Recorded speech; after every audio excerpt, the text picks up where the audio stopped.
Calling the Mic on. February 17th, 2026 meeting of the Fort Vancouver Regional Library Board of Trustees to order. Welcome, everyone. Is there a motion to approve the agenda as presented? No idea what you're saying. So Do they work? they only work for online, so you'll have to speak up. Oh, There's no microphones No. in the room. Okay. Well, what I said was I'm calling the meeting to order. And is there a motion to approve the agenda as presented? So move. second. Is there any further discussion? All right, I move this to a vote. Marie Coffey, Aye. Olga Hodges, Aye. Christy Morgan, Aye. Irina Kakarina, Aye. Megan Dugan. Aye. Motion is adopted. I don't have any announcements tonight, so we'll move directly into public comments. We're going to start with the online commenters because we're using a new Zoom format and we're going to test it out by letting the online people all go first. First, we have Mary Kay Moskal. Unmute. Hello, yes, this is Mary Kay Moskal. Can you hear me? Yep, Okay. you are good to go. Great. Okay, thank you. Yes, I am Mary Kay Moskal. I'm from White Salmon, and I'm here just to comment that last week, the Friends of the White Salmon Valley Community Library approved a vote of no confidence in the January 26th Board of Trustees adoption of revised strategic plan language. Our resolution is related to the decision-making process, not to any individual trustee. We feel that the process did lack preparation, clarity, and transparency, and that some of the adopted language, for example, equitable access replaced with open doors, it just illustrates how sometimes last-minute wording in a strategic plan that is capable of influencing priorities and outreach going forward. So the members of our White Salmon Valley Community Library, our Friends organization, we did present to the Board of Trustees a vote of no confidence for, again, to emphasize the process that we think that's not really worthy of the way decisions entrusted to the Library Board of Trustees members should be handled. So we would like to expect better in the future. Thank you. You. Next up, we will have Will Onstead.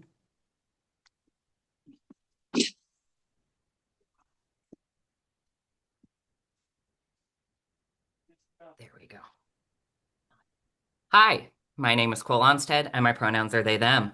Like many people, I'm here to speak out against the utter travesty I witnessed at last month's board meeting. Don't worry, I'll be back to my regularly scheduled comments in favor of Drag Queen Store Hour next month. Never have I been so viscerally angry and ashamed of this board's conduct in the 7 years I've been attending these meetings as a member of the public. If anyone can enlighten me as to how last month's meeting did not violate the trustee code of ethics, I'm all ears. Board Chair Dugan, I understand that you were tired. You inherited quite the explosive situation. It was a very long meeting. But the correct thing to have done was table the strategic plan vote for this month's meeting.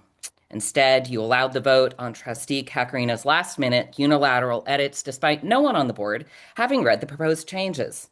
No public comment, no board discussion. The only transparency involved in the matter is the voting record. Trustee Hodges, your board comments about good faith debate and your ability to act in a nonpartisan fashion are, to be frank, a load of hot garbage after that vote. You, Trustees Morgan and Kakarina, and former trustee Duncan Cole saw the opportunity to drastically alter the district's strategic plan without those inconvenient consultants, advisory groups, public feedback, and took it. The only mitigating factor in the whole affair is how obvious it was no one had planned it in advance. If trustees cannot follow their own code of ethics, they should resign. Do better. Because history and the communities you failed to serve have their eyes on you.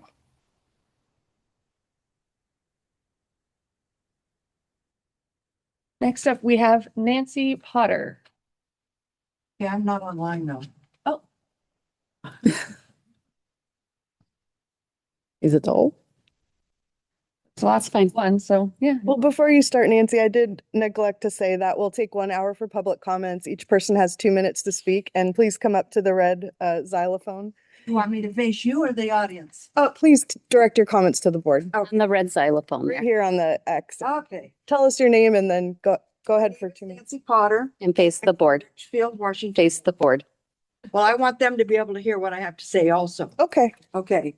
I am reading excerpts from the Equity Policy Statement of the Fort Vancouver Regional Libraries, approved by the Board of Trustees on September 20th, 2021.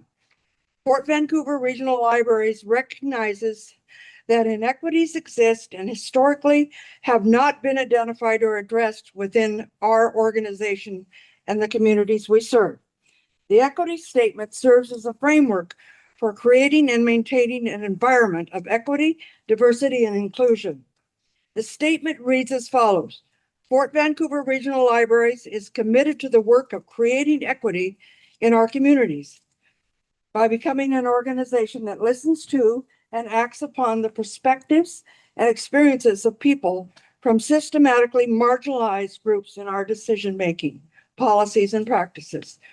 Fort Vancouver Regional Libraries continuously promotes equity, diversity, and inclusion by identifying and eliminating barriers impacting our staff and public, by supporting broader public access to library programs, resources, and services, and by providing the public and staff opportunities for growth through employment and education. This policy applies to all library staff and volunteers, including members of the Board of Trustees, and all library policies, practices, and activities. In my opinion, the Board of Trustees is playing a word game for political purposes by identifying words like equity and fair and inclusive and canceling them. The strategic plan and your equity policy statement are now at odds with each other. It is your responsibility to address this inconsistency. Next up, we have Dennis Anderson. Dennis will be followed by Gary Wilson, followed by Margot Logan. Well, thank you. It's been a lot of years since I've been here.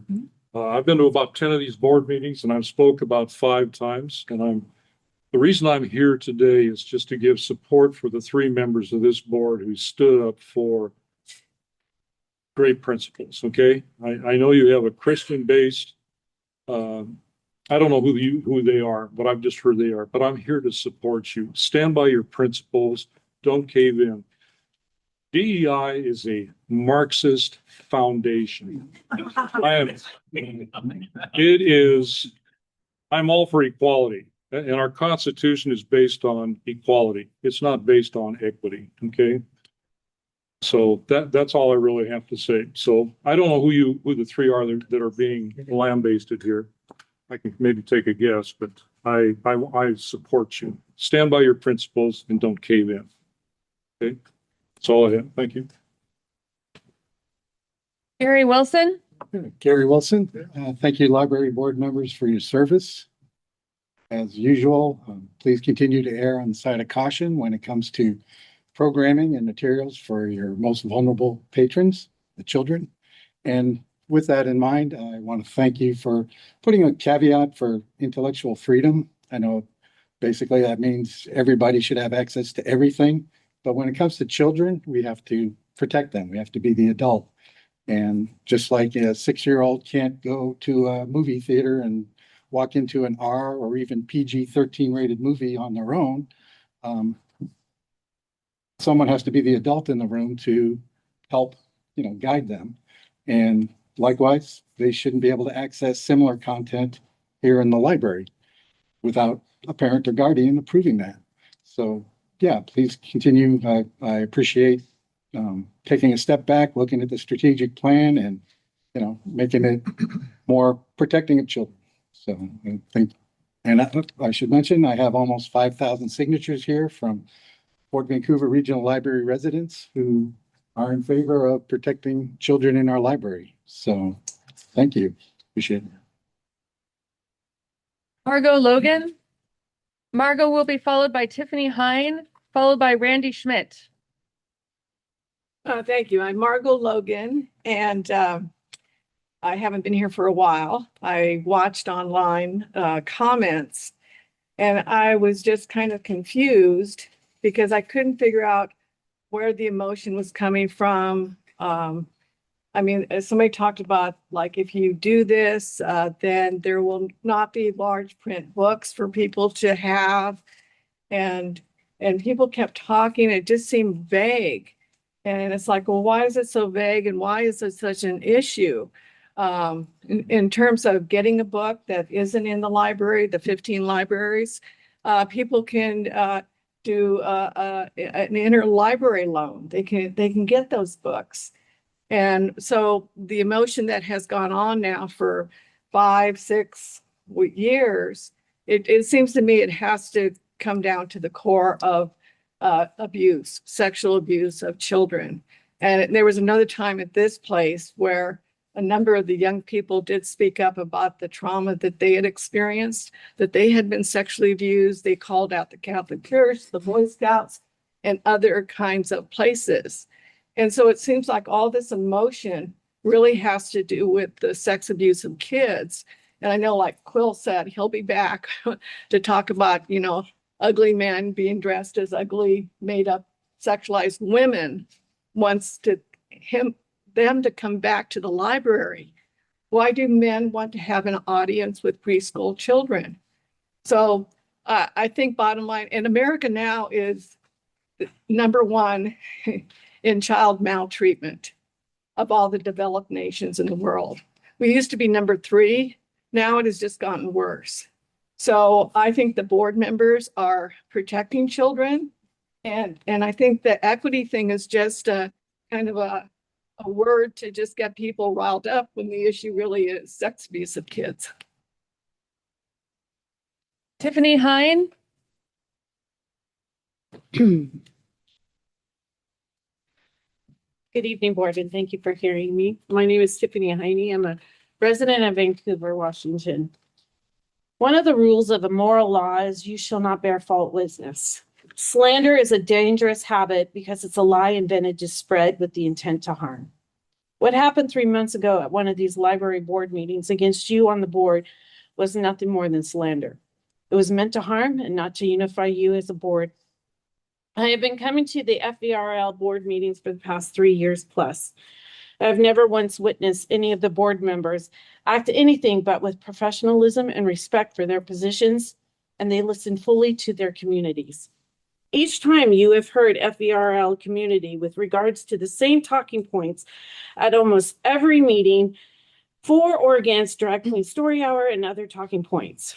You have never once raised your voice or got indignant or any of those or any one of you at those meetings or with each other. In my opinion, you have all been the epitome of what a library board should be acting and doing for its community. I will end with this. DEI ideology and its terminology is divisive. It's nothing more than reverse discrimination that is meant to set this nation back 75 years. The word equity is basically taking the all out of equality. Equity makes a group the focus instead of an individual. My hope is that all will set the divisiveness down and bury it. Let the current board, who has done a fine job, continue to do the job they were set out to do. Thank you. Next, we have Randy Schmidt. Randy will be followed by Jamie Bear, followed by Ann Bauer. I'm Randy Schmidt. Thank you for letting me speak. I also want to thank you for the courage and the convictions you used to stand up and pass a strategic plan that is good for all. Equity. That word is getting a lot of focus the last few weeks, the last few months. The dictionary definition of the word, has been read to you countless times at the previous board meetings. And when the dictionary definition of equity is read, it is clear that equity is a desirable value and should be championed everywhere by all. But the dictionary definition of equity is not what this room wants you to actually believe in and actually point for. The actual new definition of equity is bent on identity politics, meant to use that word equity to limit those who can speak. Thank you for understanding that. The word has been co-opted by the left and has a very different meaning now. The present use of the word is now in the DEI initiative, involves distorting the population into the haves and the have-nots, into the oppressed and the oppressors, then using those definitions to determine who is allowed to have a voice in our culture and who is not. We see that in countless policies in our nation over the last 6 years that harmed our nation. Instead of using DEI to limit the voices allowed to make policy, we need to allow every voice to be heard and use truth and time-honored principles to choose the best path forward. I know that a lot of pressure is being applied on you to change your position from what you had last month. I ask you to continue to show the courage and that you demonstrated when you pushed for the alternative wording in the library strategic plan and not give up. Thank you for your courage. Amen. Jamie Bear. Good evening. My name is Jamie Bear. My pronouns are they, them. I'm a registered voter in Vancouver and Clark County and president of AFSCME Local 307L, representing the supervisors at FVRL Libraries. I am here tonight to read the AFSCME and WPEA workers' joint statement on the conduct of this Board of Trustees. On January 26th, this board adopted a new strategic plan with revised language that had not been shared with or reviewed by the public. Trustees Christy Morgan, Olga Hodges, Marie Coffey, Irina Kakarona, and former trustee Marianne Duncan-Cole removed equity and equitable access from the library's mission, vision, and values, despite overwhelming public support to retain that language. They also reframed intellectual freedom through the lens of parental rights, undermining a core public library principle. These actions have raised serious concern across Southwest Washington that this board has opened the door to censorship.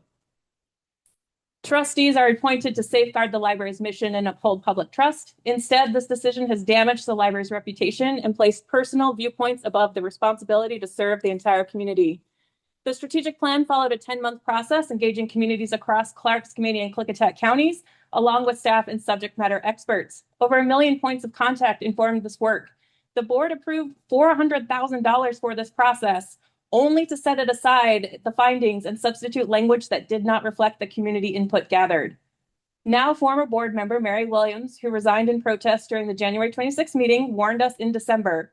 Democracy dies in quiet erosion, in small compromises, in semantic edits, in the removal of a word like equity because it makes someone uncomfortable. If you erase the word equity, you erase the mechanism that ensures every patron can use their library. This is about power. Who has it, who is afraid of losing it, and who is willing to weaponize ignorance to keep it. Library workers and community members spoke clearly. The board chose to ignore those voices. We are organizing to build a better board for FVRL Libraries, one that upholds public library values, protects free speech, and provides unrestricted access to information.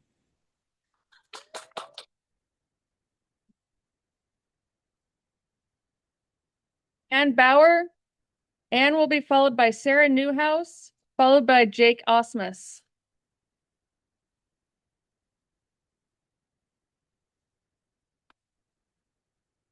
All right, sorry, y'all. I didn't prepare anything. That's okay. I'm also very disappointed in the actions of most of the board in January. Allowing wording to be introduced at literally the 11th hour with no discussion when other board members were asking to have a discussion before voting and basically rejecting that and just saying, we're going to vote on it. We want to go home. It's not right. It's not democratic. It's not ethical. There was a compromise position that had been worked out between consultants that took into consideration some of the issues with the board. I know a lot of people who I love and agree with didn't like that compromise wording, but it existed. But that was rejected in favor of something that doesn't make any sense and doesn't address any of the concerns that anybody had. And allowing a vote on it at all was wrong. It was just wrong. It was unethical. It was unjust. And I don't think something like that should be allowed to have happened on this board. And I'm very disappointed. I'm very frustrated. I try very hard to be a civil person and to be optimistic and positive, and I'm just very, very disappointed. And I don't think most of you care about the fact that people feel this way. And that is awful. That's all I have to say. Sarah Newhouse. Good evening. My name is Sarah Newhouse. I'm a resident of Vancouver, and I'm here to address the board's recent vote about the language in the strategic plan. To hear that 4 members of this board voted to strike words like equity and equitable access from the strategic plan gives me a flavor of the leadership and oversight that is occurring on this board. I understand from local reporting that some of you felt when you walked away that the parsing of the language, like it's been going on, kind of meant that we all weren't very far apart from each other, that we were all kind of speaking closely with the same type of language. I respectfully disagree. We are very far apart when we spend time and resources on matters such as this. And I don't say that because I think the language isn't important. I think this because dedicating time and resources to quibble over such matters is a waste. It's a waste of your time and it's a waste of our community's time. Because this is a time for decisive leadership, leaders who are in touch with the communities that you are serving, leaders who can determine what is truly important. And if you cannot use these terms with your full chest in planning for our library's future, this is not the role for you. You are not the leaders for us. I fear that we have far more challenging days ahead, and we need a board who can stiffen their spine, listen to their community, and make choices that align with all of our values. Thank you.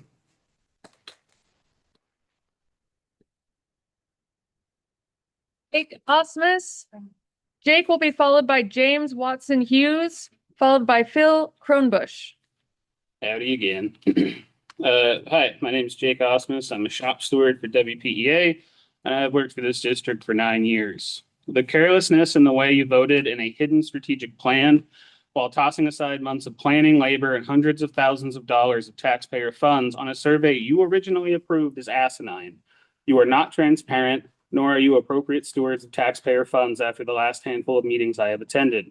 You were given some of the highest rates of interaction from a district that the consulting firm has ever seen. You were given a statistical analysis that you even participated in, and yet you found it to be biased because your opinion was not the popular one. You are a public servant, same as me, but you are voted in and affirmed by your county commissioners, commissioners who can recall you and have you removed from your seats.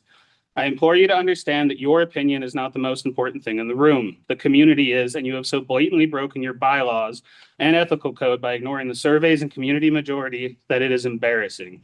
You have failed to maintain independent judgment free from bias per trustee ethic code, as well as avoid situations in which a personal interest might be served at expense of the taxpayer. I abhor the fact that we have to be here to fight for something so sacred, so fundamental to a society, and I applaud those of the public who see this decision for what it is. For those here to protest and to uphold equity, inclusion, and unrestricted intellectual freedom. Members of the board who elected the strategic plan should resign from their position immediately per their own code of ethics and bylaws. They should be ashamed.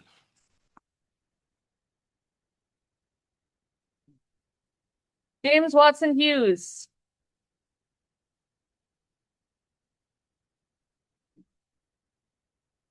Hi, my name is James Watson Hughes. I am a trustee with Public School Employees of Washington and a school bus driver. I just want to say, won't someone think of the children?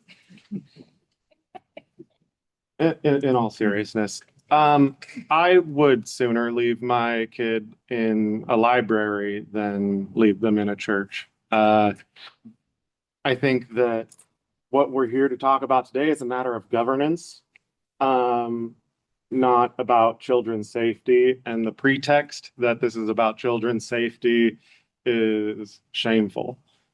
99% of the community is not in this room. The people who are here are the ones that are passionate one way or the other, a handful for one way, a lot for the other. The 99% of the community is represented in those surveys that you guys commissioned, and to ignore them um, with the idea that you're protecting the community, that you're serving the people that don't have a voice. They had a voice. It's the surveys, follow the surveys. Equity is only political if you make it political. So please reverse course.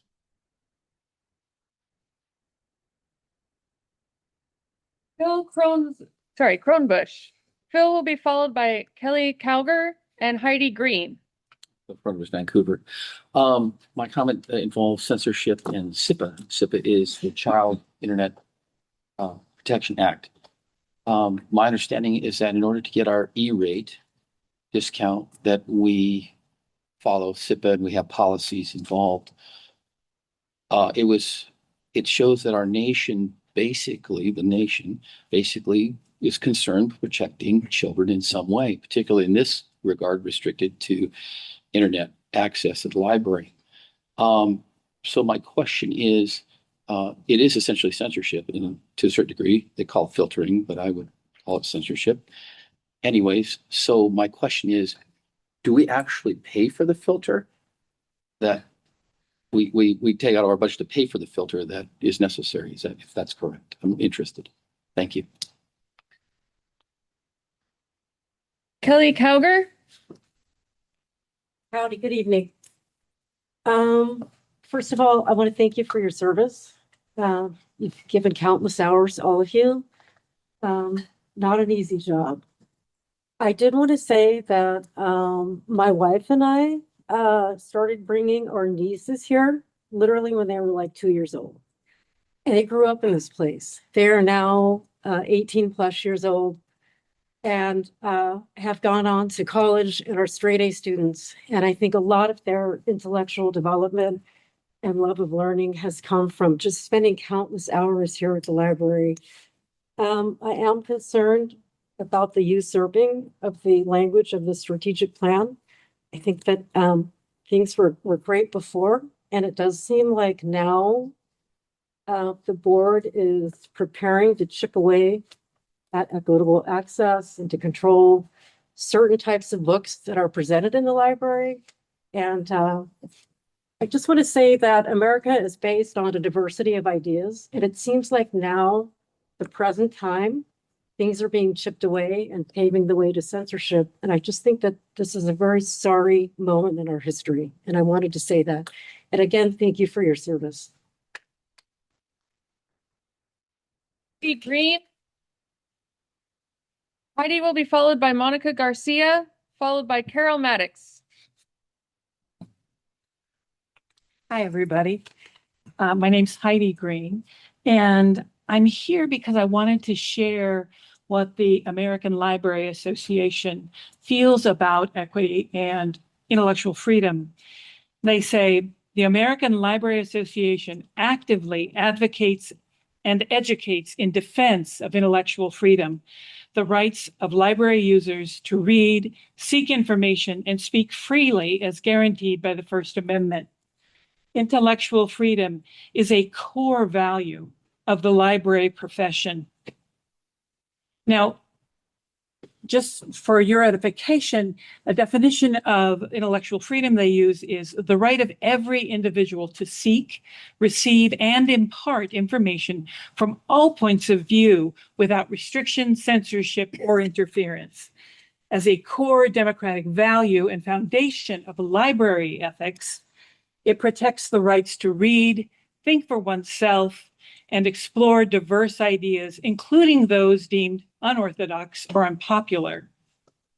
I think one of the things we need to be aware of is that you all aren't using that definition of intellectual freedom. And I think that's a grave travesty against what libraries are about, as the American Library Association will tell you. If you don't follow the ALA, what are you doing here?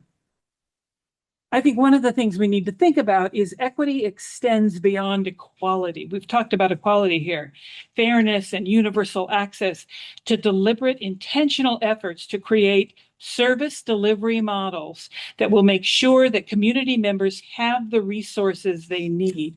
often these needs are different, not only as the result of race and ethnicity, but also owing to religious belief, sexual orientation, gender identification, socioeconomic status, and physical ability. There's no mention of what parents think about. I'm sorry, your equity or 2 minutes is up. Yeah, that was the music. I know. Off, Heidi. Thank you for your time. I appreciate it. Yeah. Good evening. My name is Monica Garcia, and I'm here to speak about intellectual freedom and the recent change to the language in the strategic priorities under the integrity heading. Oops, sorry. The original statement read, "We earn public trust by leading with transparency and stewarding our resources with care, upholding the right to intellectual freedom and access for all." The revised version adds that this commitment must be carried out in a manner that honors the primary role of parents and guardians. At first glance, that addition may sound reasonable. Of course, libraries honor the role of parents and guardians. They always have. Public libraries do not operate in loco parentis. That means staff do not take the place of parents in deciding what children should read. Those decisions belong to families. In my experience as both a librarian and a patron, public libraries consistently defer to parents about what is appropriate for their own children. Because of this long-standing practice, this change was unnecessary. The concern is not about honoring parents. The concern is that this language creates ambiguity where none previously existed. Intellectual freedom means that each individual and each family has the right to make their own reading choices. This subtle shift in language cracks the door open to censorship. We risk allowing some parents to decide what is acceptable for other parents' children. That is not the role of a public library. Integrity requires clarity. It requires trust in professional staff, and it requires trust in a community to make their own choices. By revising the statement, the board has introduced language that suggests a lack of trust in the institution it governs and in the families it serves. I urge you to reconsider this change and affirm a clear, unqualified commitment to intellectual freedom and access for all. Thank you for your time. Diplomatics. After Carol, we'll have Armin Tolentino. Might not have time. I'm from Texas, and it might take me a while, and you might cut me off before I can even say anything. I can come up to the red carpet there, please. Oh. I came because I'm not part of any group. I'm not trying to bully my way into anything. I read the article in the Columbian about the decisions that you made last month, and so I wanted to come express my concern about it and actually listen to why the decision was made. And that's all. I came to listen. But I wanted you to know I'm not part of a group, because a lot of times people say that, only groups come to, force their opinions on people, and that's not who I am and my friends. I'm sorry, I'm nervous. I don't talk in front of people. Doing a great job. No, I'm not. I'm about to cry because I'm so. But I'm just here on my own because of the Columbian article, and I wanted to hear why you made the decision you did, because I think it's wrong. And I appreciate you listening to me. And I have no doubt that you're concerned parents and that you love children. But I've taken need to talk to Carol, can you I've taken my children to the library like 4 or 5 times a week, sometimes when they were little. And if something is inappropriate, then I would say why it's inappropriate, even when they were 3 or 4 years old. And I'll say, this isn't what we think, or what do you think? And I would discuss it with them. But I've never seen anything in a library that's inappropriate, in my opinion. And you have yours, and I respect that. But that's a parent's job to control what their children read. It's not the librarian's job to take over a parent's job. It's not a school's job to take over what parents should be doing. It's not a librarian's job. That was so no, it's all right.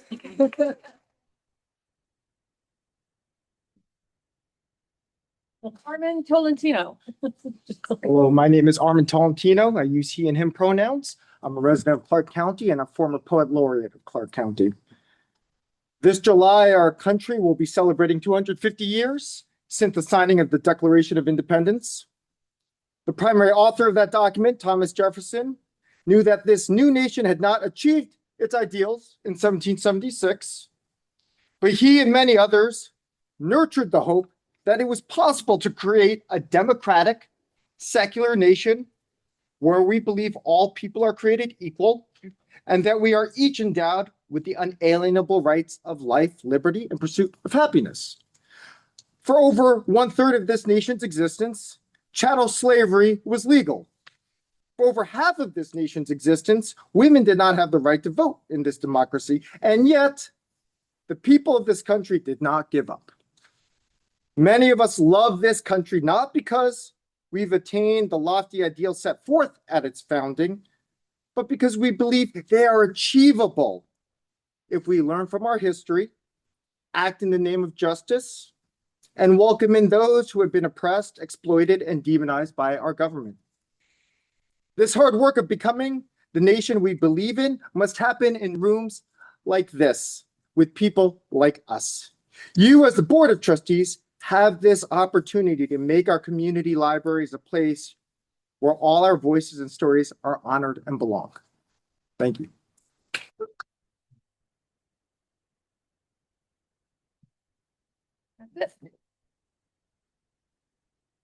All right, thank you. I'm going to close public comment.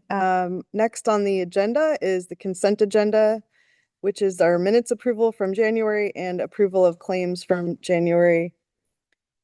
Is there a motion to adopt the consent agenda as presented?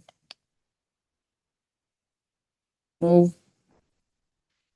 Marina has moved. Is there a second? I second. Is there any further discussion? All right, I move this to a vote. Marie Coffey. Aye. Olga Hodges. Aye. Christy Morgan. Aye. Irina Kakarina. Aye. Megan Dugan. Aye. So the motion to approve the consent agenda is adopted. We will approve all items which include the January minutes and January claims. Could you speak up, please? Yes, I will try. Thank you for reminding me. I'm used to microphones. Next on the agenda is our reports, and we have Katrina with the December financial statement. You're gonna have to speak up too. Katrina, bump it up, girl. Yes, Jennifer also just reminded me to remember to project. So, good evening, everybody. I have the December financials to discuss with you. Just a few points to mention to wrap up our 2025 financial year with budget to actual board reports. So I will start out saying we ended December 2025 with $18,596,471. This is an increase of just over $350,000 over where we started the year, which is great news. And we continue to meet our cash targets. And I apologize, I should have told you we're on page 15 of the packet for the statement of cash. Moving on to page 16. Our revenues throughout 2025 exceeded our expectations, which is great news. Our operating revenues came in at 101% of budget, or just about $375,000 more than we budgeted. And we did not have to draw cash down. We had budgeted to draw down cash from our reserves. We did not have to do that. And why was that? Why was that? That in part is because we did not spend as much as we had intended to spend for many reasons, including projects that got delayed, such as the Vancouver deck project, some staffing where we weren't able to get staffed up and had some key vacancies and things of that nature. On that note, moving to page 17, our expenditures. We are under budget by $2.7 million and expended 92% of the budget we expected to spend. However, I want to take note that our library books and materials came in at 108% of budget.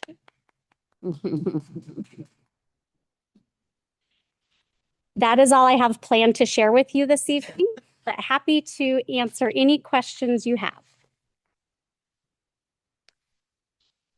Yeah, I have a question. It's Christy. Can you hear me? Yes. Okay.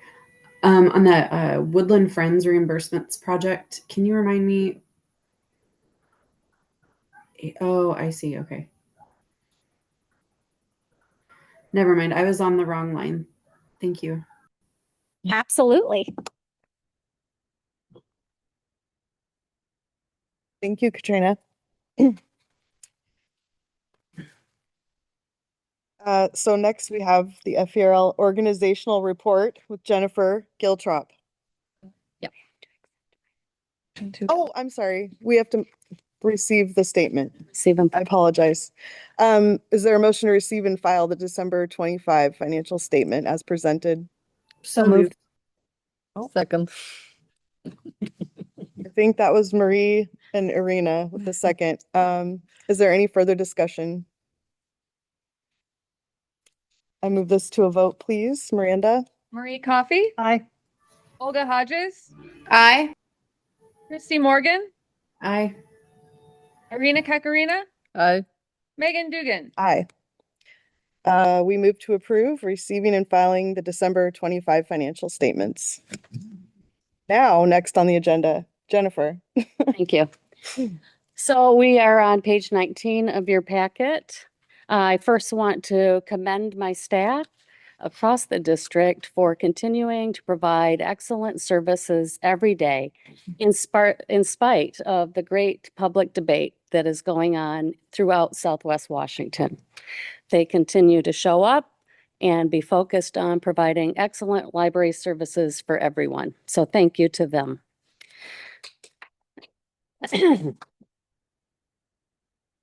At Battleground, youth services programming remains strong. Baby story times average 36 participants with a peak attendance of 51. Can you imagine if we had 51 babies in this room today? What will their life look like in 18 years or in 30 years? We are so proud of the work we do with our youngest. We've incorporated simple sign language and ergonomic movement activities at Battleground as well. Preschool story times average 49 attendees per session and focused on themes such as ocean animals, compassion, and problem solving. At Cascade Park, right here, you're going to hear all about it. They have expanded their community partnerships by initiating monthly outreach at the Columbia Heights Apartments in collaboration with Mercy Housing. Staff also connected with Council for the Homeless, hosting their coordinated outreach manager at a staff meeting to provide information and guidance on interacting with patrons experiencing housing instability. In Goldendale, outreach efforts included participation in Klickitat School District's Literacy Night, which featured a space-themed escape room. As a regular bookmobile stop, staff incorporated mobile services into tabling activities, engaging students and families. In La Center, outreach continued with visits reached over 236 individuals across school districts, preschools, and the Teen Loft. And then in Ridgefield, new programs launched during the month. Adult line dancing, anyone? 23 people attended. And kids yoga, for the first time. Storytime attendance remains strong, with sessions drawing up to 70 participants. Now, if you remember, the Ridgefield Community Room is much smaller than this, so they're getting to capacity there. In Stevenson, staff promoted the upcoming FVRLibraries bookmark contest by distributing more than 600 entry forms to educators across Skamania and Western Klickitat counties. And this is the bookmark contest is for all ages. So all the artists in the room, please pick one up between February 1st and the 28th. And this is sponsored by our Library Foundation. Three Creeks Community Library delivered diverse programming in January, emphasizing outreach, education, and community partnerships. In Vancouver, outreach to the Juvenile Detention Center fostered ongoing relationships with formerly incarcerated youth who continue to visit the library. Staff provided database training at the Washougal School District Adult Transitions Program. This supports students with disabilities as they prepare for independent living. The library hosted a jigsaw puzzle contest with 9 teams and strong regional interest at the White Salmon Library. Patron feedback underscored the library's importance as a vital access point for technology, employment resources, and connection, particularly for individuals without home internet service at the Yakult Library. And in Yale, the community library welcomed 55 elementary students. And again, if you haven't been to Yale, that's a lot, for the instructional visits focused on using the library catalog and placing holds.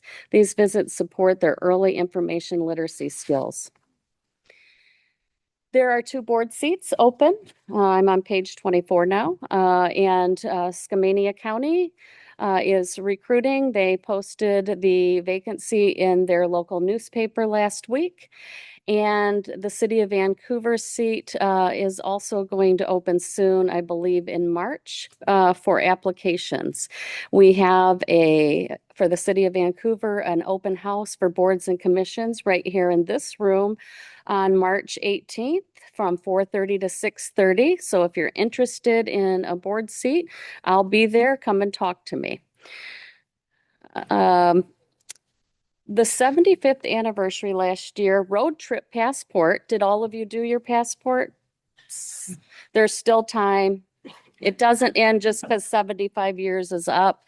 But we really had a great time celebrating all of our libraries across the district and welcoming people for the first time or welcoming them back to our 15 locations.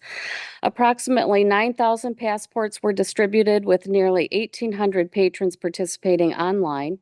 The downstream impact was that 29%, there was a 29% increase in Mary Hill Museum Experience Pass reservations. So we have experience passes also provided by the foundation, where patrons can go and visit different cultural institutions for free by downloading a pass. And Mary Hill, way out there in Goldendale, had a 29% increase in attendance, and that we do attribute to the passport program.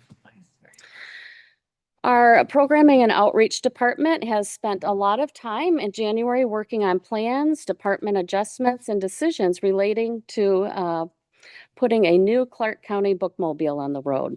The staff have reached out and spoke with several Western Washington libraries about their bookmobile use and began developing a starting list of potential sites. We plan to launch our new bookmobile service in Clark County this summer. Our volunteers saw a very strong growth in participation rates in 2025. We had over 862 volunteers, which is an 11.5% increase over the prior year. And they contributed 37,856 hours, which is a 38% increase over the prior year. Thank you to our volunteers. We couldn't do it without you. You are the heart of the library as well as our staff. On page 28 of the packet, this is in the statistics section, just a note that year over year, January over January, we continue to see increases in our digital circulation that's carrying the overall circulation. And we continue to see increases in visitor count. So 2.6% year over year for visitor count and over almost 8% in digital circulation increase. So all of this continues to be taken into account as we plan forward our programs and allocations of budget. Any questions?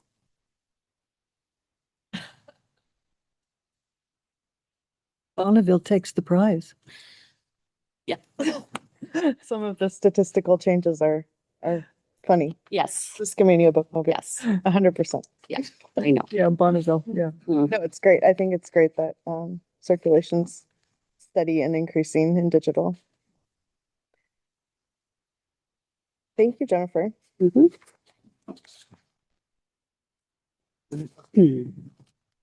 And next we have Jenny. There you are with the foundation report. Hi,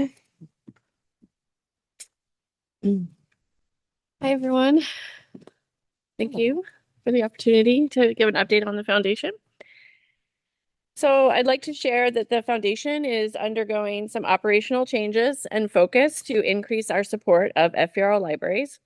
And this is a huge part of our revived partnership between our organizations with FVRL. I really wanted to commend Jennifer Giltrop for her leadership and unwavering integrity this year. She's been a huge champion for the foundation, which has meant a lot to me as a new leader. And a big fan of all of our friends of the library, which I am as well. And she's driven by her commitment to serve the community. So it's been a really great year of bringing the foundation and FVRL libraries back together in a new and meaningful way. And I'm really excited about what's possible now that we have a true shared mission to work together. Some of the operational changes at the foundation include recruitment for a new director of development for our operations. Mary Walsh has been promoted to operations coordinator, and Judy Musa is serving as a new Friends of the Library coordinator position in our effort to greater support our Friends of the Library and what they're trying to do at all of our branches. So we're really excited for the new energy and year ahead. As you saw in your board packet, we are announcing our authors and illustrators already because we are so excited. Amy Tan will be our speaker for authors and illustrators October 6th. Yes, I know everyone's excited. So you have plenty of time to add her to your book club lists and start reading and getting ready for that. It's going to be a really wonderful night. She's both an author and an illustrator with her new book, so we're pretty excited about that for the 35th anniversary of the foundation. We continue to support the district programs and collections. This year, we're super proud to fund the Library of Things, and we're really grateful to Lynn Caldwell and Julian Mendez and all of their teams that was involved in putting this collection together and out into the world for our community, which I know Barry is going to be sharing more about. Thank you, Barry. And like Jennifer said, we're really excited about the bookmark contest and all the fun programming that our community loves, and Summer at Your Library is also on our list of starting to promote and work on. In addition to programs and collections, the foundation is focused on capital projects, and we have a significant priority to fund the $6 million gap for that project. Our Friends of Washougal Library have been dedicated volunteers working to see this library project break ground. So everyone's really excited, and they are hosting an event I wanted to let everyone know about. It's their second annual storytelling event, and it's a really beautiful way for the community to come together and share stories and music from local artists, and it's a fundraising project for the capital campaign. And that is on April 30th. The last thing on my list was I didn't expect this to be the case after the levy lid lift, but our advocacy work continues at the foundation, which is one of the areas of focus that the foundation manages. And as you know, many of our friends, members, and public have been concerned about the strategic plan and your leadership, as we've heard. And we've been fielding many concerned calls and emails from the public over the last couple of months. The foundation will continue to center the library's mission and vision and values as presented in the original strategic plan and advocate for that version, as well as support the community in their efforts to have their voices heard.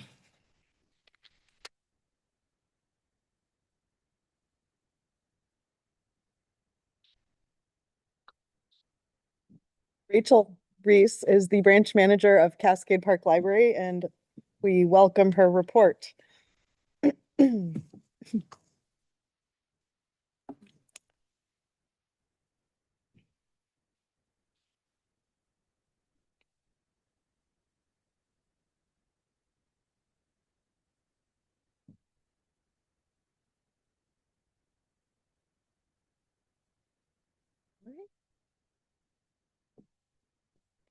Hello, I'm Rachel Reese. I'm the branch manager of Cascade Park, our library that we are in today. So thank you.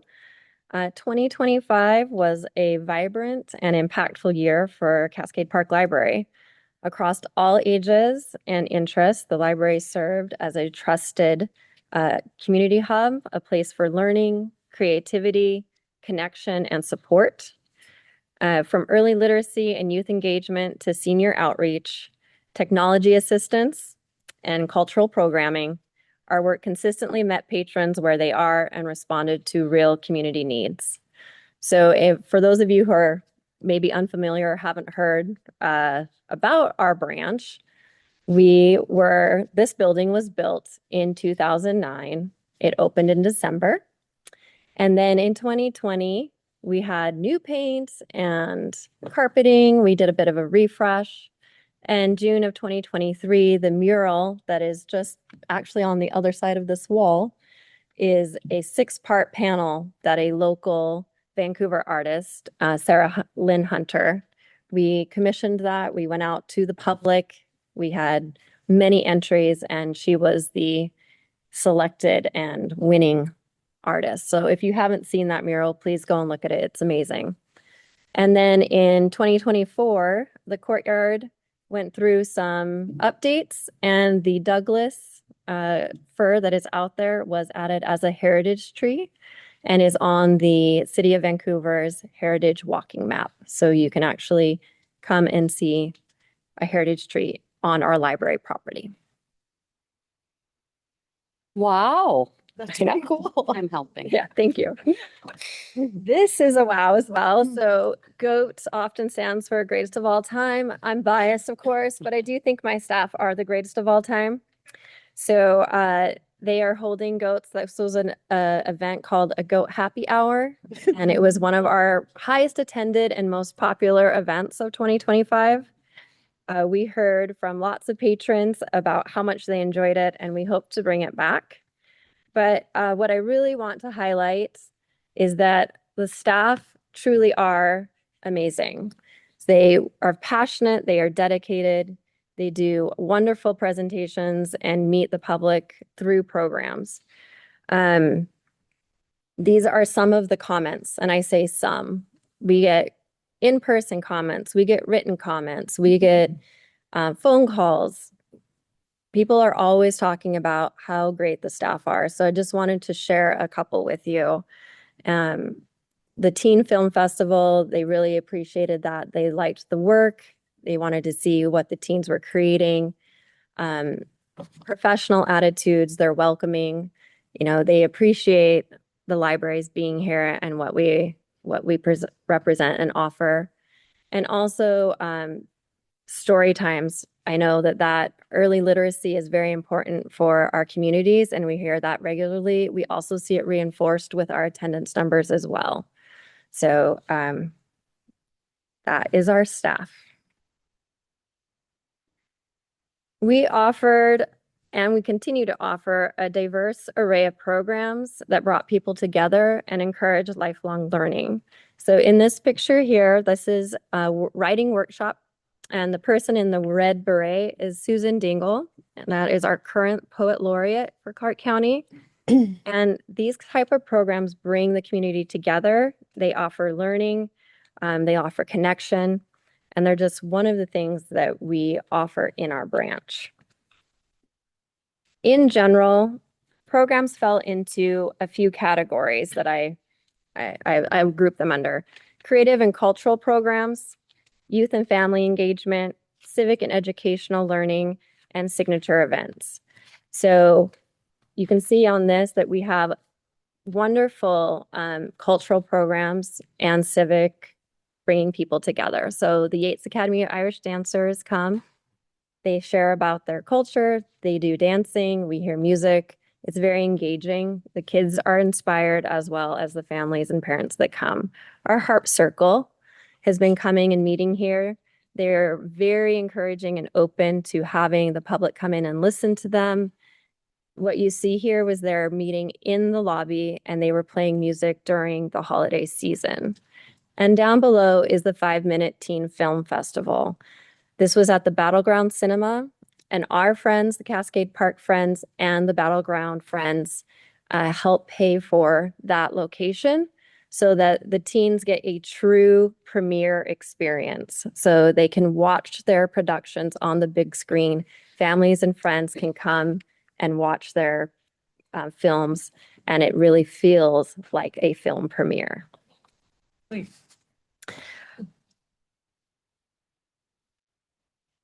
Some of our signature events you may have heard about are things like our Conscious Consumption series, which includes our Trash and Show.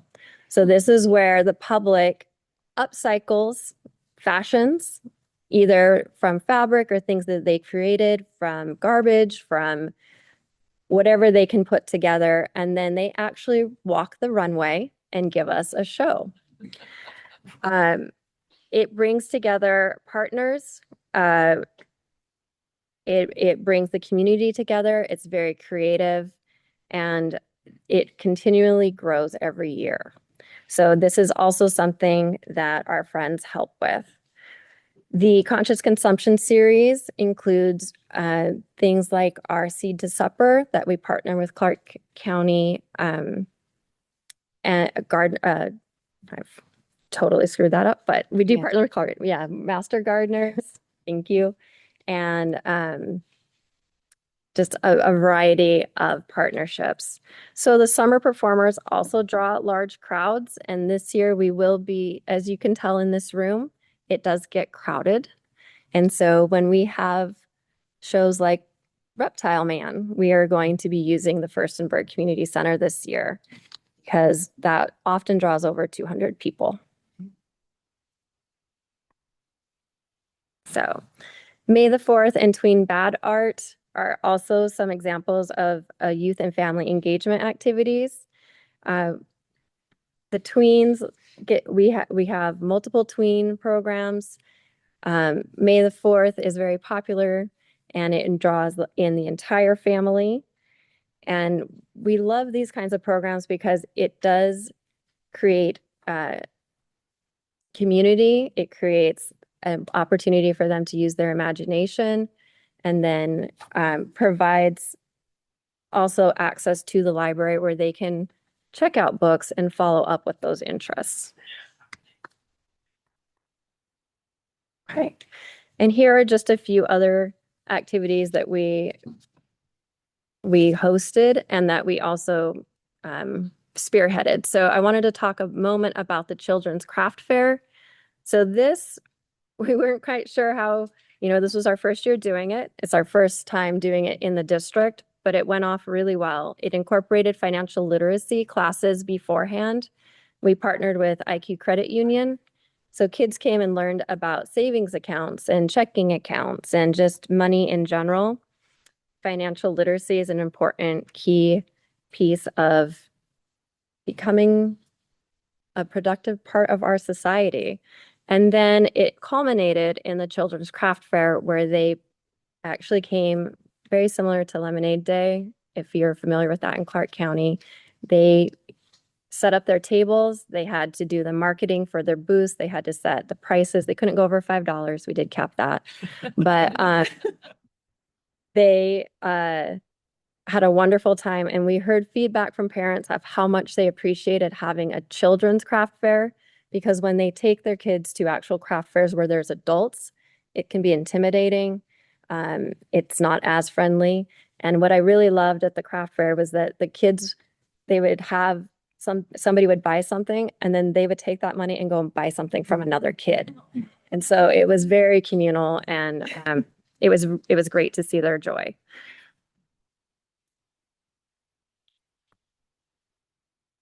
So Community Resource Fairs and Civics 101 is an example of our civic and educational learning. Along with those programs, we also did tax assistance. We're doing it right now. We hosted business tax basics, some AI education classes, and these all help keep an informed citizenry and empower our residents. So the technology support, I cannot overemphasize how important that is for our patrons. They come regularly to our drop-in. We had to add an additional drop-in time each month. We've had to extend our regular weekly drop-in tech help time because we have so many folks coming. This can cover from how do I use this new cell phone? My emails are I've been hacked. What do I do? And our staff help them. They get sit down one-on-one time to help them work through a lot of these problems, which saves our patrons money. It helps them feel connected. They have a resource to come to. So the technology help is really important. We had 33 people attend one of our 3D printer certification programs, and our 3D printer is used regularly and often.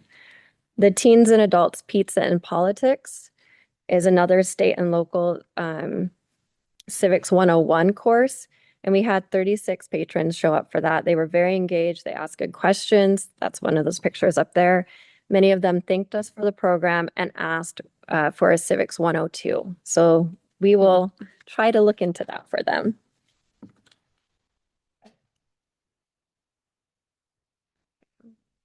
And I just wanted to also talk about how partnership multiplies impact that we can give back to our communities and what we can give to our patrons.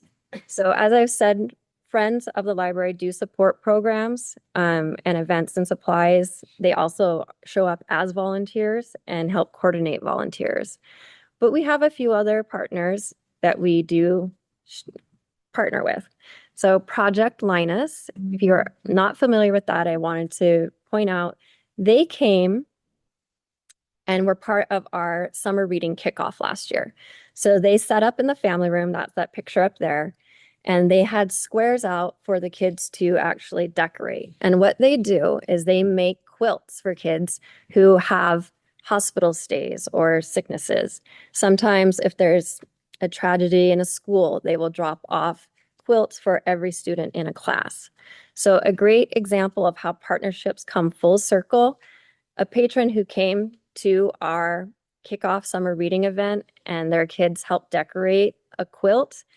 One of their kiddos actually later had an unexpected hospital stay, and they were the recipient of a Project Linus blanket.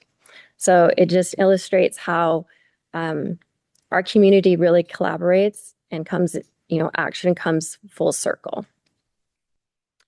Clark County Food Bank share the Washington Grange helps us with our seed library, master gardeners, AARP, schools. These are all examples of partnerships and organizations that help us in the library with programming and who we also do outreach for, which leads us into outreach. So we regularly visit schools, boys and girls clubs, senior living facilities, local groups like Kiwanis, and our outreach efforts directly impacted our numbers for 2025. So school literacy nights, we do a lot of STEAM events. We do farmers markets. We do a read, return, repeat. If you are not familiar with that program, that's where we'll take books. You don't have to have a library card. We'll drop them off at places like senior living facilities. They can read the books. In a month, we go collect those books and bring more books. So that's a really wonderful program that we offer. And speaking of numbers, so this comes to the numbers portion of the evening. We did have an increase in visitors through our doors. We had nearly 290,000 people visit our branch last year. So 285,422, which was an increase from 2024. We had more than 6,800 delivery boxes. That might not sound like something for you, but if any one of you are receiving holds, that means we process those holds and put them on the shelf for you. So a lot of those boxes directly go into the hands of our patrons. We had 250 curbside deliveries. So we do still have curbside. That's a great equity thing for people who can't come into the library because of mobility, or you're that mom with 3 kids and it's a really bad day and you just need to pick up your books. And so we'll bring them out to you. Or when we have weather like we do today where it's cold and rainy and maybe you're afraid you could slip or some other anything, we can bring out your items for you. So curbside is alive and well. And then lots of new library cards. And I want to say that the visits, and I also think the library cards were impacted by the 75th anniversary and the passports. We definitely saw that positively impacted who we saw come through the doors. So the numbers represent not just activity, but trust. People continue to choose the library as a central part of their lives. The library circulation and the new cards registrations that are actually, I think our physical collection might have dipped slightly. Our digital continues to increase every year, but our in-person visits notably increased. This suggests that our growing community engagement, even as borrowing books remain relatively stable, that community engagement is what we see every day. We see the parents coming in, we see folks coming and looking at the mural. We see that in here in this room, they come in and they look at the art because we have a gallery space. So we really are an important part of our community. Outreach works. So families and individuals follow up by visiting the library. I just went to Kiwanis a week and a half ago, and after that meeting, 2 of them came in and got their library cards. So what we're doing, yes, what we're doing works. And I think one of the most powerful takeaways is that we do, again, have very dedicated staff. We have passionate volunteers, and we have the friends, and we have the foundation. And we see things like seniors rediscovering their love of libraries, children finding confidence through creativity, patrons feeling seen through our cultural displays and our programming. And then we have our welcoming staff. So I'll sum it all up with just leaving you with one story. A patron came in, and they had been a refugee during World War II. And the patron was born in 1937 in Copenhagen, and she told staff at the desk how much she loved libraries her entire life. And when she was young, during World War II, her family was very poor, and they couldn't afford to heat their home. And so her and a group of her friends would go to the library to stay warm. And so they spent their time there, and that basically kicked off her lifelong love of libraries and learning. And so she came in recently as a much older person and got her library card here because they had recently moved. And it just, again, brings it full circle of what we do and how important we are in people's lives. So that is my report for today. And thank you so much.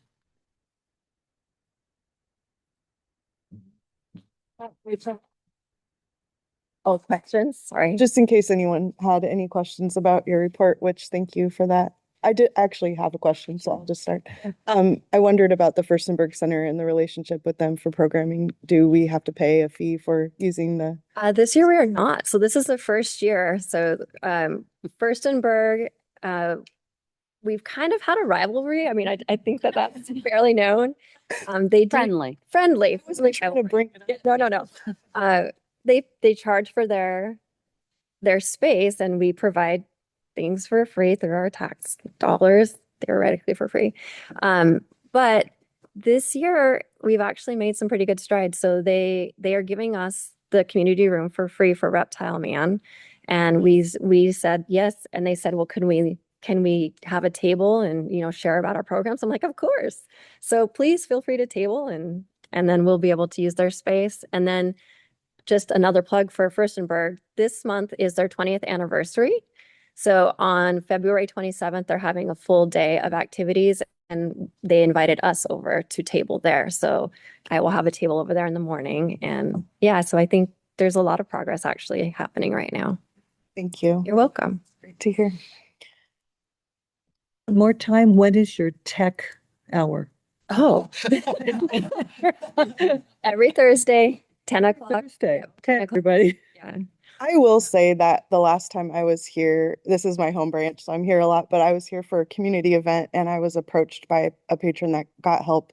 You probably know his story. He was a recent immigrant and he was applying for a job, and he'd never applied for a job online before, and he was trying to use his phone And he told me the story about how the staff here helped him and he got a job. Yes. He was helped with his resume and with an online application. Mhm. And he was employed for the first time in the United States, and he was very grateful. Yeah.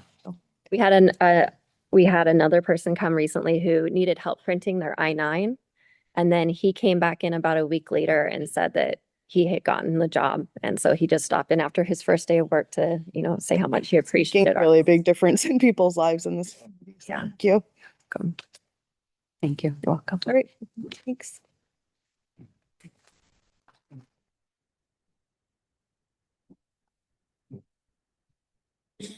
Our next report is Barry Olmsted, Library of Things. So in your packet on page 42 is just a brief overview. Your presentation that you'll see tonight will be uploaded tomorrow to the packet.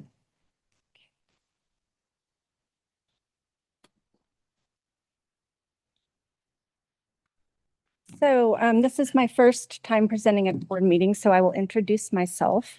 My name is Barry Olmsted. I'm the collection manager under the supervision of my director, Lynn Caldwell. I oversee the department, or basically our collection development departments and technical services. So where we order the books, receive them, process them, catalog them, and get them ready for the branches. I also help branches manage and maintain their collections.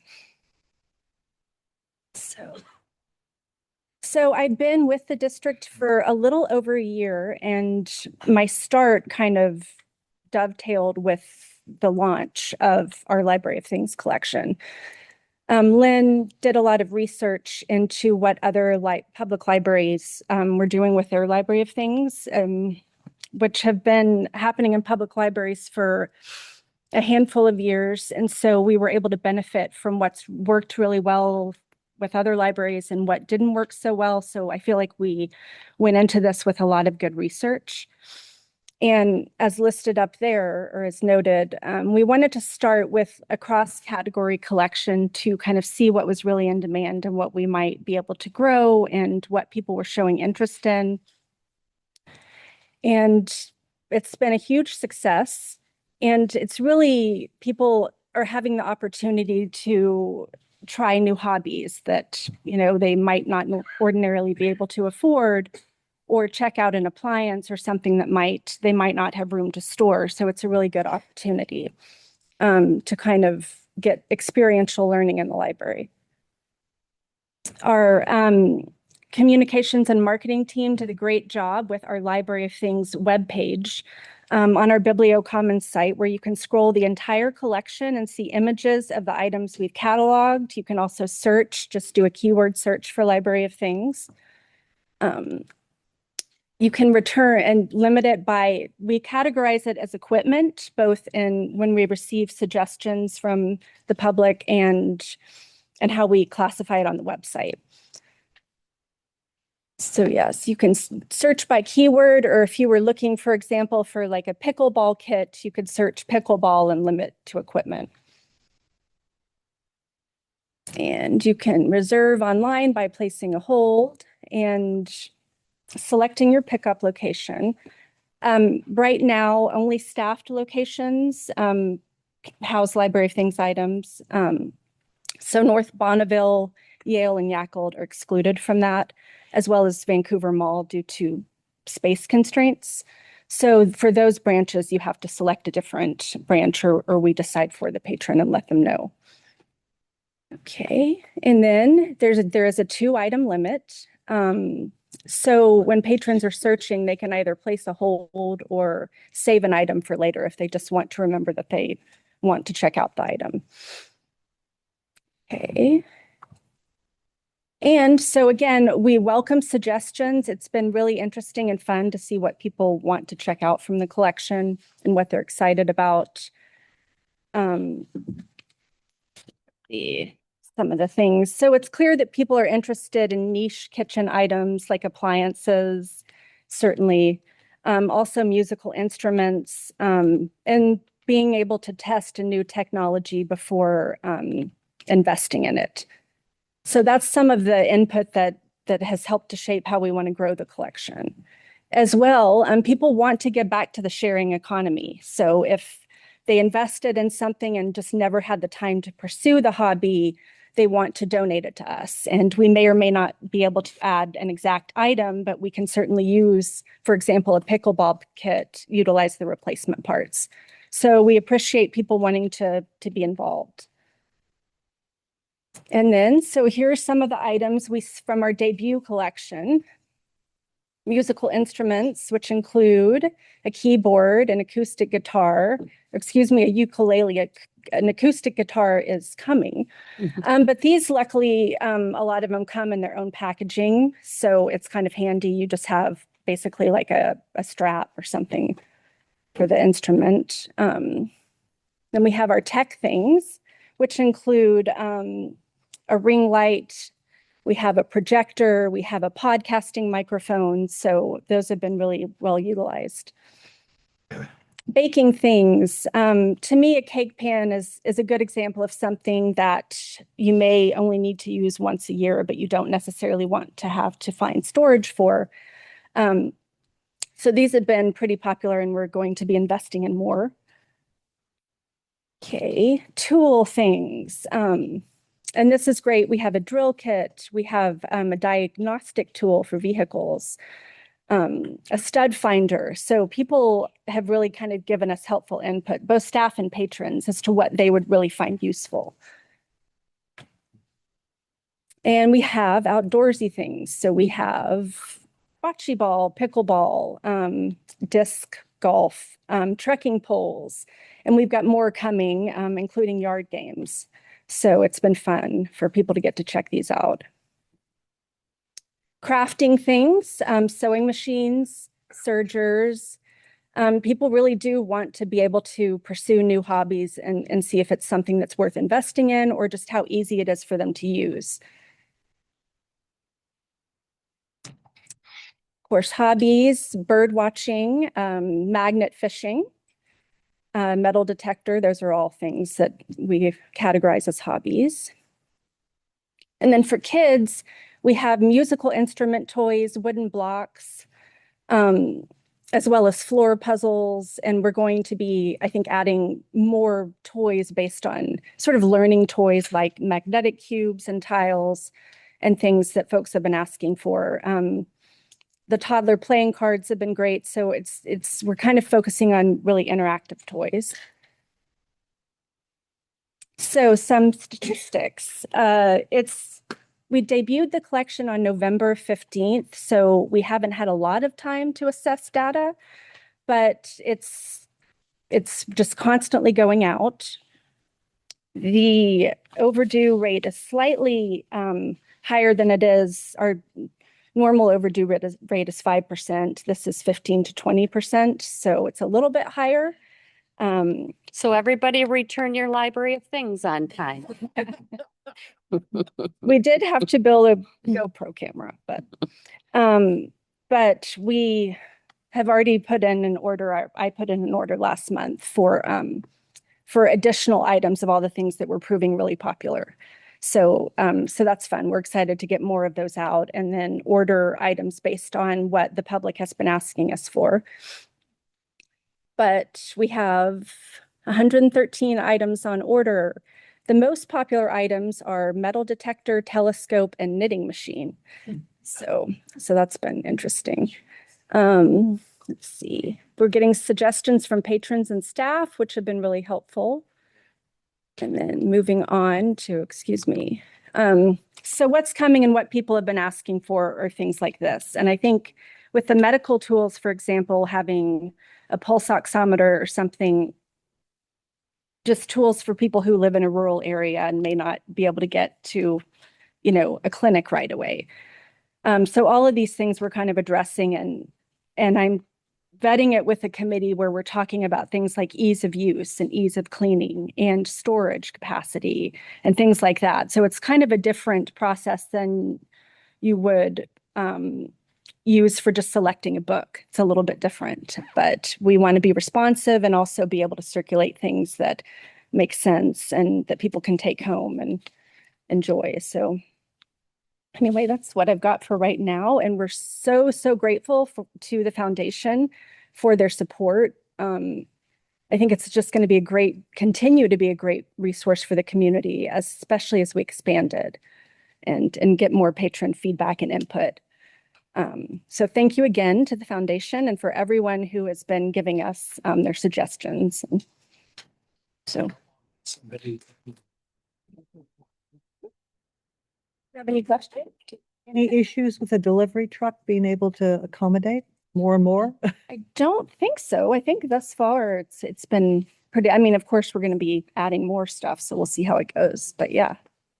And I think Jennifer was giving you a hard time about the overdue rate, but the books are auto renewed, so I think they're not on hold. Yeah. I don't think 15% is that high, and but it's great to see the. We want responsible borrowers. I think it's good because it shows which items are in higher demand. So yeah, definitely. Thank you. Thank you. Thanks. How long can something be bought? 3 weeks. I have a quick question. Oh, yes. Barry, how does this apply with someone that has an educator pass? Teachers, homeschoolers, do they get a longer? Oh, I'm sorry. As of now, it's just in resident regular card. Yeah, regular card holders. That is where it stands at the moment. So. Okay, so the length of borrow time is the same for everyone?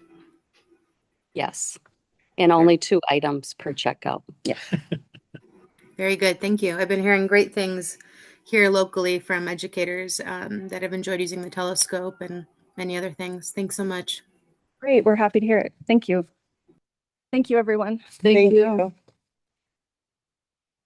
Okay, so we're moving on to the business portion, and we have next Jennifer with the staff report regarding the 2026 non-resident borrower fee.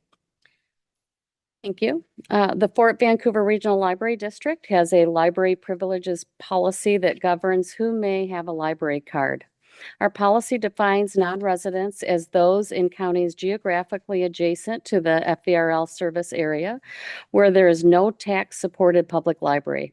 So the prime example for us is in Woodland, the part of Woodland that falls into Cowlitz County. FVRL may charge non-residents a single household fee determined annually by the Board of Trustees. Non-resident fees will reflect the same rate an average or mean household pays in property taxes to FVRL and may be paid quarterly, semi-annually, or annually. So we calculated the average home value at just over $400,000 in our district. And so we are recommending that the board passes a 2026 non-resident fee of $200 a year, or $50 a quarter, or $100 for a half a year. But the $200 a year is what we'd like you to pass, and we'd like it to be effective February 1st. I have a question. What is it now? Is it about $100? 100, yeah, it basically is doubling. Okay. And it's specifically for the residents of this county. Non-residents, people that, Non-resident, but for this county. no, non-residents that are adjacent to our service area, not in a taxing district, which primarily would be Woodland. Okay. So we're talking about that area, not across the 3 different counties. We just specifically for this area. In the other 3 counties, they're already taxed for library service. Yeah, I know. And I just wondering, are we talking about the non-resident that attached to that particular area? Well, there could be people that, for example, live in other areas out in the gorge and on the Oregon side, potentially, or even outside of our service area in Washington that are adjacent to us that aren't paying library taxes. Lynn, I don't know if you have those memorized. So Benton County is adjacent to that, and every once in a while we get someone from Benton, but it's rare. Okay. We unincorporated ballot. Yeah. And just, if we're talking about this specific territory, my question, why should they pay more than other people next to them? Because it says for this particular county is 340. Why don't we use that as a base for the calculation? So we take what you're saying in the calculation is we take all of our service area averages and we add them together and divide by 4. Yeah, and to come up with our average. People in our service area are paying this rate. That's what the levy just passed. And what we're trying to do with the non-resident fee is to pass a fee that says someone that does not pay for library tax pays the same amount as someone in our district. Yeah, I understand that, but Okay. it just, we specifically talking about 367 people, card holders in that particular county. Right, but I think you're saying, should we have a different rate depending on where you live? And that's not how everyone in our district pays the same levy rate all across the district. So we're trying to simplify and have an average home value and multiply it by the levy rate. Yeah, I understand. It's just, Okay. if we're talking about these specific people, I'm afraid that they're just gonna discontinue the Well, we're card. not talking just about them. We're saying those are where most of our non-resident card holders live. There are other people that buy non-resident cards. So you can certainly talk about how to do this. The standard is what's in front of you.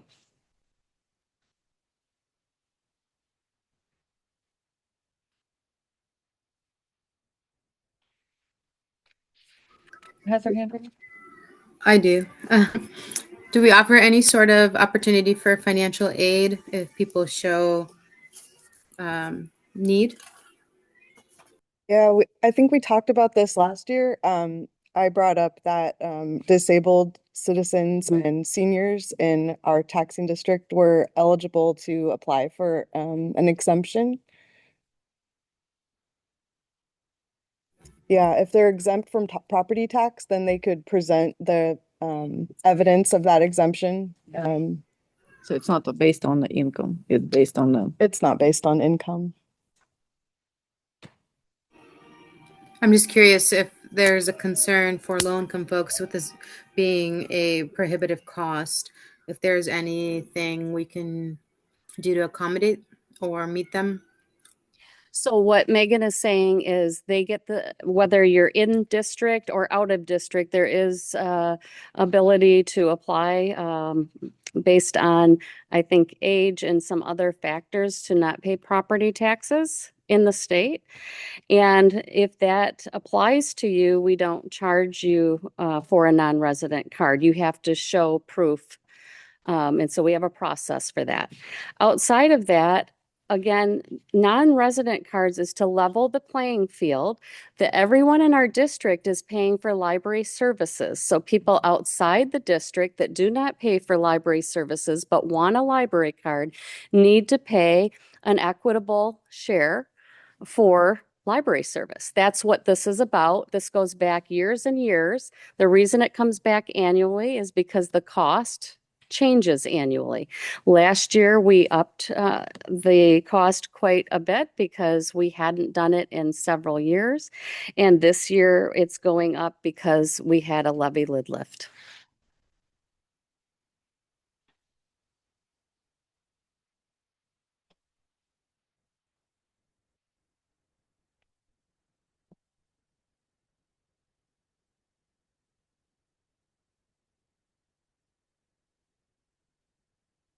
Is there any other questions about this staff recommendation?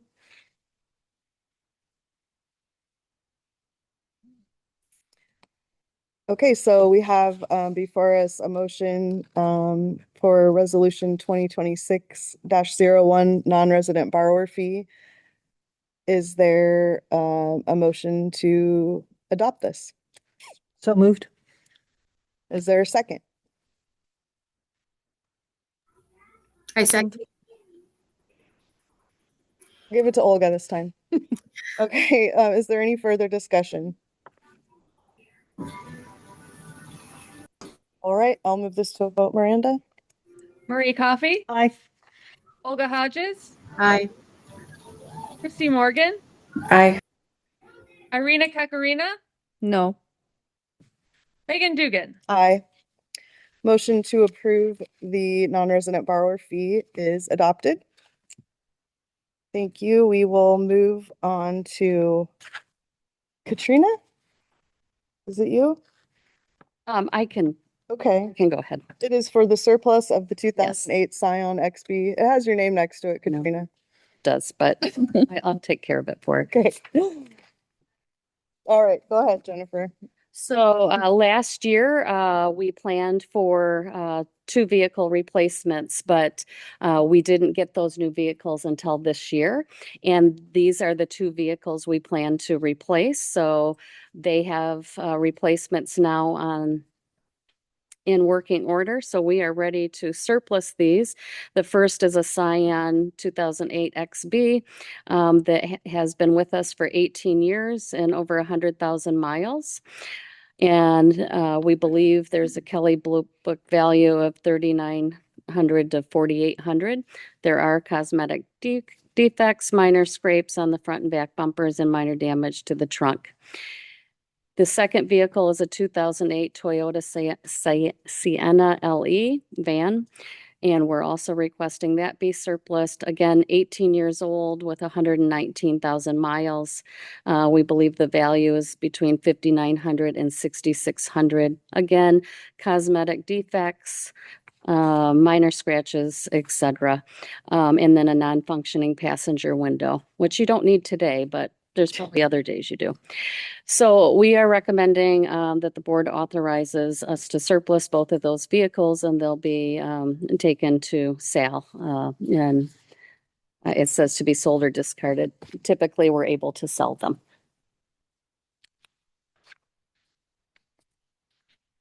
In the packet, you also have the authorization request that both the Fleet and Facilities Director and I signed. And as to our policy, the board has to approve anything with a market value over $1,000. And that's why these are coming to you. And there's a resolution in your packet. Any questions from the board? I think I drove the Scion when I worked here. A long time ago, so It's in better shape. ready to go. All right, so is there a motion to adopt resolution 2026-02 surplus of these 2008 vehicles? Move it. So moved. I got Marie and Irina again. Is there any further discussion? All right, Miranda, will you call the roll?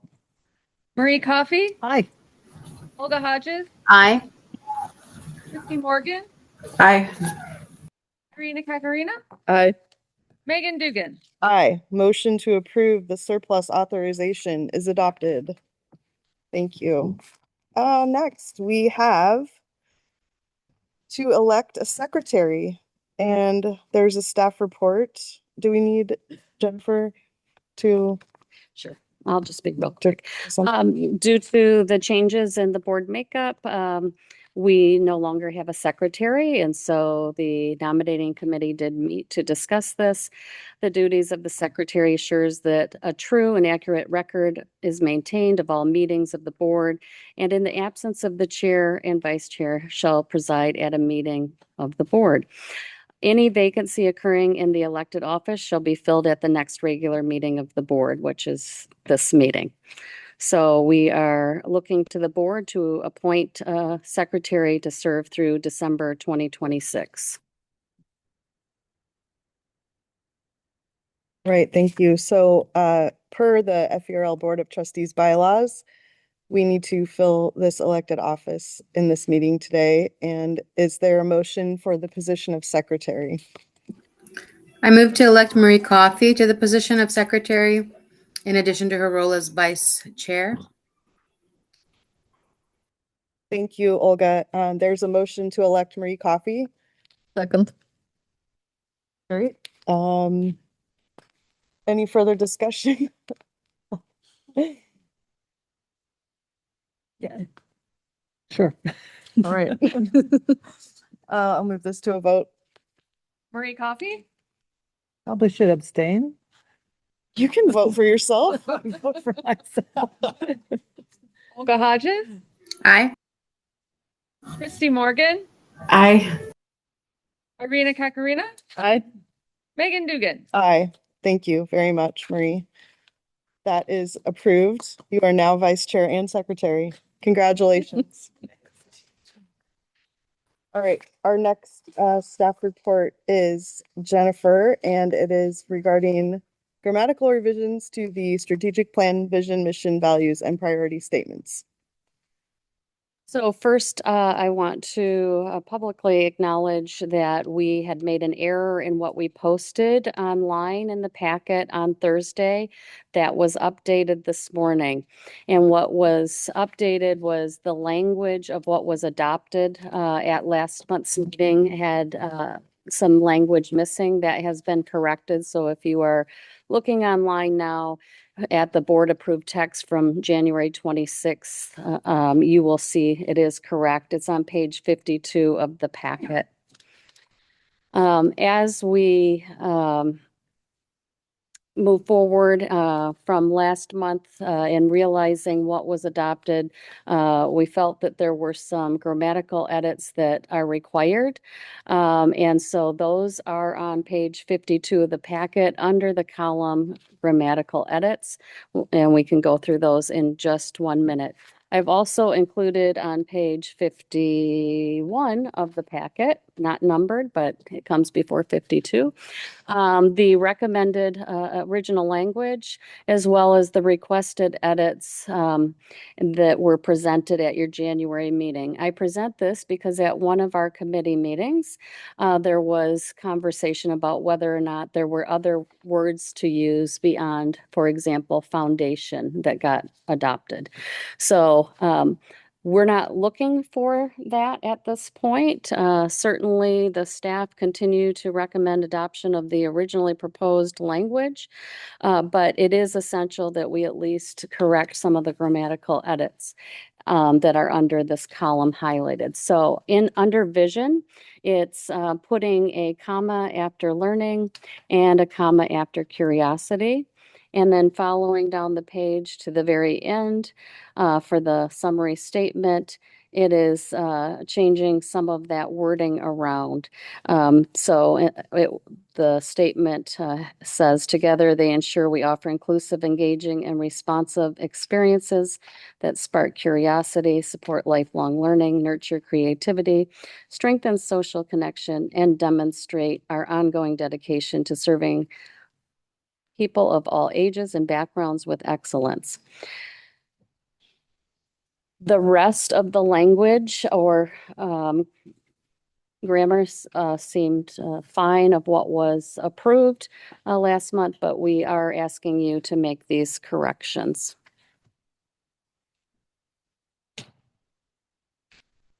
I just want to clarify because now that I'm looking at the version in the grammatical edits, it's a little confusing.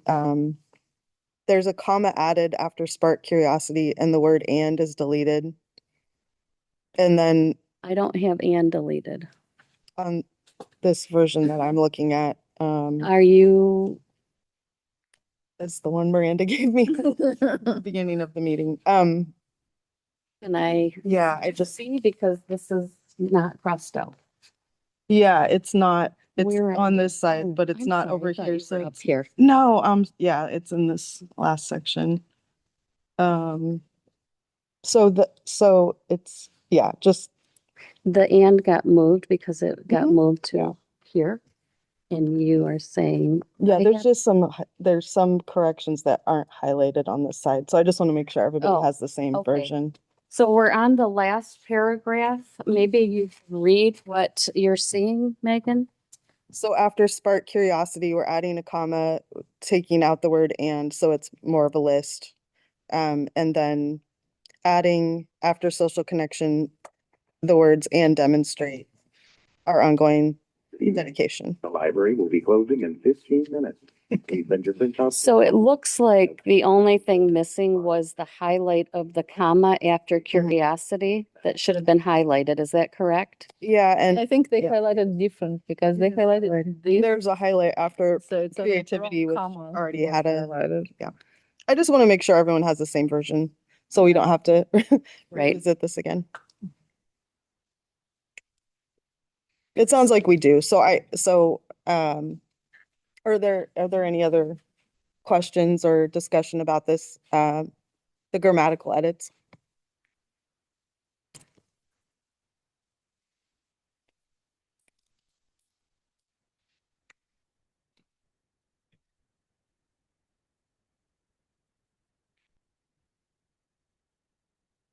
Okay, so do we have a motion to adopt the grammatical edits to the strategic plan, mission, vision, values, and priorities?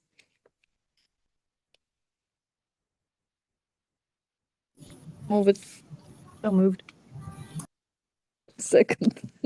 Irina had she had the motion. You can have the second if you want it. Okay. Is there any further discussion?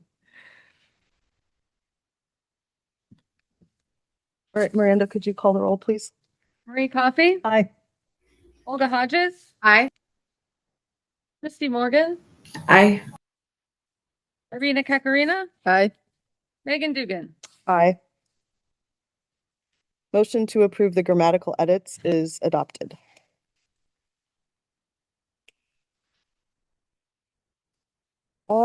Let's see, we have some revised committee assignments due to the change in our membership.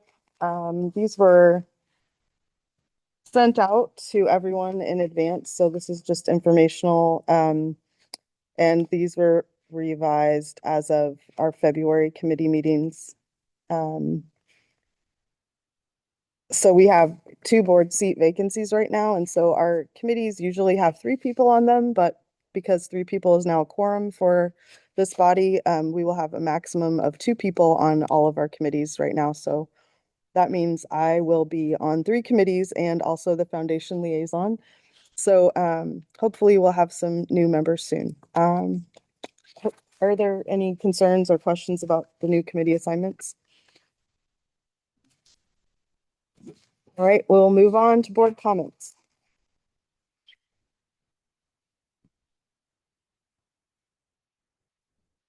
I have a more like a question. May I do that?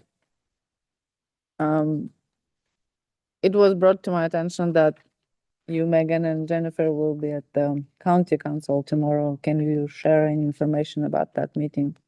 I'm not aware of that. I will not be at the county council tomorrow. No. Oh, it's on the agenda. Well, they haven't invited us. Interesting.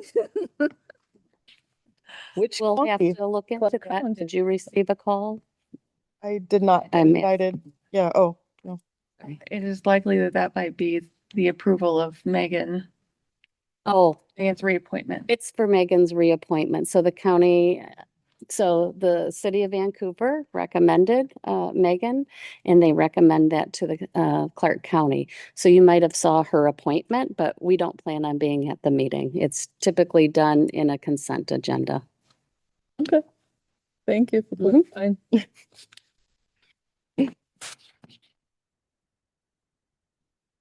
And thank you for the hosting us here. It's nice and warm compared to the outside. And I hope it's gonna be better the next couple days because the weather today was kind of drastic.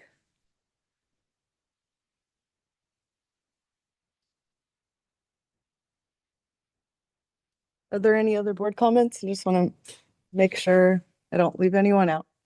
All right. Our next regular meeting is Monday, March 16th at 6 p.m. at the Three Creeks Community Library. And I will entertain a motion to adjourn this meeting. So moved. Second. All right. Thank you. Meeting adjourned.